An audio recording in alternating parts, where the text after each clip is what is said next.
You're listening to Independent TV 7.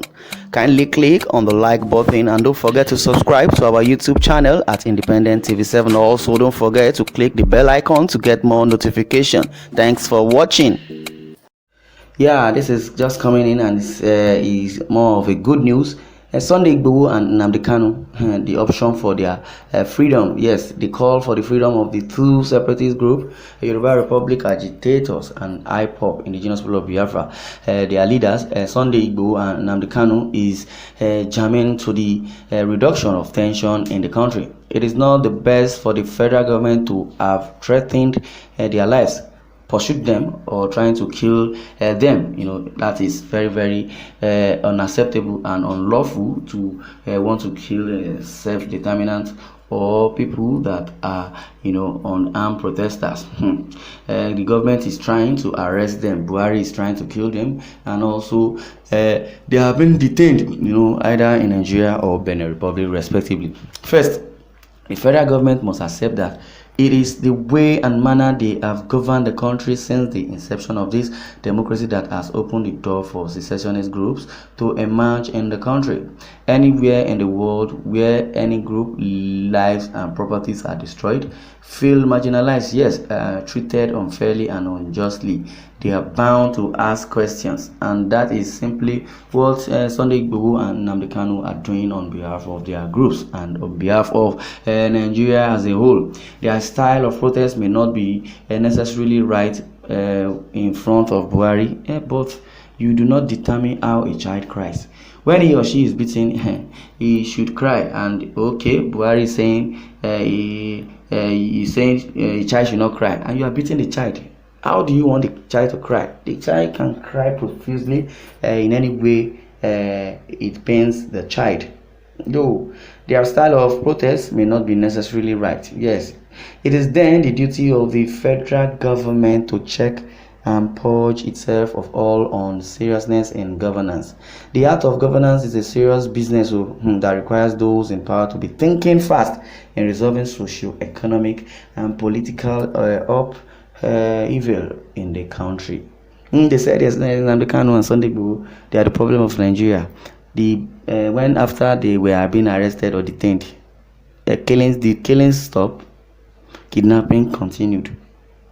The economy itself now, I believe it's Nnamdi KANU and Sunday Igboho made dollar to rise to that level, and it is Sunday Igboho and Nnamdi KANU that are spending the money Buhari is borrowing. So they are wasting it on Nnamdi KANU and Sunday Igboho just because they are disturbing the peace of a country called Nigeria. So they are the problem of Nigeria. Incompetency is written all over Buhari. Well, the detention of the two separatist leaders indefinitely posits danger for peace, unity, and worsen the already security challenges in the country. Nigerian government cannot afford to be at war same time with all the regions of the country. Yes, the Nigerian military have been in war with the insurgents in the northeast for more than 10 years without a major victory recorded. Several billions of dollars pumped into the execution of the war, money that could have been used in developing the country, repairing the battered economy, and also repairing our refinery, settling the striking doctors, investing in education and building of social infrastructures, according to what the government have been saying. They are yet to even produce spoon, let alone being English called infrastructures. The government is not serious, as in this Buhari's government. Buhari government, they are not serious. They are just borrowing money and incurring debt, piling up debt. They are the ones to be arrested because they said that Sunday Igboho is stockpiling ammunition. And meanwhile, it is you, Buhari, that is stockpiling debt. You should be arrested for not paying back and accumulating debt. Well, the government must have a rethink on how these issues can better be handled for the overall interest of the country. Nigeria is suffering from leadership failure. There is nothing absolutely wrong with the country. If the country is well governed by this government or any government and the previous ones before it, there would not be any need for people to agitate for a republic of theirs. It is basically because of ill treatment, injustice, and marginalization that agitators have risen in protest. Over the years, the country have been ruined by its leaders. There is no steady power supply. There is no good roads. The roads are death traps. Growing unemployment because of unorganized economic climate, moribund industries, looting of the common treasury, and poor state of security of lives and properties. Nigerian government has lots to do for Nigerians to stabilize. Nigeria as it is today is sitting on a keg of gunpowder. Nigeria is sitting on a time bomb. A country where politics is now a huge industry producing millionaires overnight cannot survive. A country where state governors, NANS members are in power for years but can only boast of personal achievements is a country waiting for a disaster. Nigeria cannot continue like this.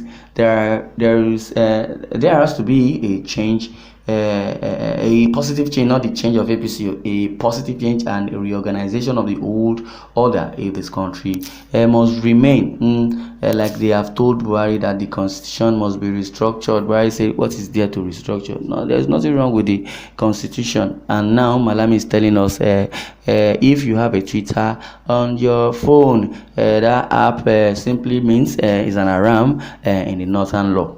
For him to have said that, that means we have two laws in Nigeria, except they want to tell us Nigeria has been divided into two, the southern Nigeria and the northern Nigeria. Okay, the elders, religious leaders, traditional and political leaders of the two ethnic groups where the separatists hail from must come together and move to initiate dialogue and negotiation with the federal government for the release of the secessionist leaders. No amount of threats or violent actions from the groups can make the federal government to free their leaders.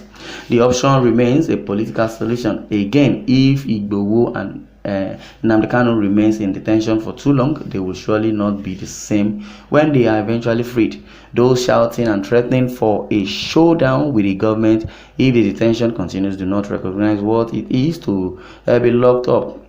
Well, no government accepts threat. Certainly not. But even if no government accepts threat, there's a way to go about it. Rather, Buhari threatened good luck as at that time. You know, I could remember 3 threats. The first one was the removal of subsidy when they protested. Good luck did not arrest Buhari. The second one was that if he doesn't win that election, there will be bloodshed. And the third one is that he is going to make a Goodluck's administration ungovernable for him. Those are threats. Those are big threats. But just because Goodluck is a God-fearing man, and that's why he just, Yoruba say, oh, mellow. Well, the leaders of the two regions can begin the process of dialogue and negotiation and lobbying for presidency for the freedom of these two leaders. We must let these gladiators of war know that war has never solved problems. No, basically it is the government that is, inciting war. Igboho has never incited war. Nnamdi KANU also has never incited war. He was just, trying to tell the government to dialogue. That was what even brought in the major agitation. Because if the government of Buhari and the governance is unacceptable by the people, because it's a bad policy and bad government, so the government should be the one to dialogue with these people. But in other words, they started agitating. So I would like you to share your views. Thank